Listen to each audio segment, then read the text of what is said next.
Hi, this is Heidi Johnson with Homeschool How To, and I wanted to talk to you today about homeschool history curriculum.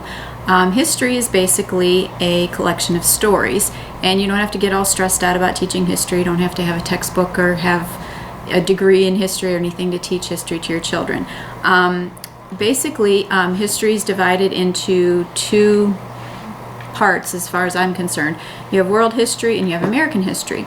And then each of those can be broken down a little bit more. World history would start with the ancient world. You move on into the Middle Ages, the Renaissance, Reformation, World Wars, and then to the modern world. American history, you would have obviously early explorers, expansion up into the modern world. So there's just a few segments of history that really you need to focus on, and don't worry about, if you get every single fact down for each of your children. So if you're homeschooling for, say, 6 or 12 years, you can divide that history out over a long period of time, each of those segments, and then you end up having all the history that you need for the entire time that your children are studying.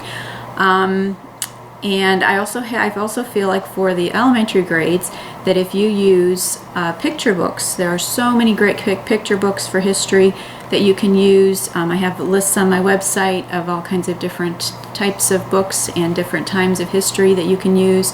I would really, urge you highly to use picture books for history, and don't worry so much about textbooks or buying a packaged curriculum, things like that. And then as they get older, they know how to read, so they can read a lot about history. Maybe there's a certain era of history that they like. Obviously, they'll need to learn about all the types of history, but I don't necessarily believe that they have to have a packaged curriculum in order to be able to learn all that they need to know about history. Just because someone reads something and answers the questions at the end of the chapter about it doesn't mean that they totally understand it and are going to remember it next week or next month or whatever. So those are just a few things I wanted to say about history, and I hope you'll go to my website, and there's lots of information there, over 300 pages of information that I've written on my own, and you're welcome to browse around there, email me questions or anything like that. Have a good day.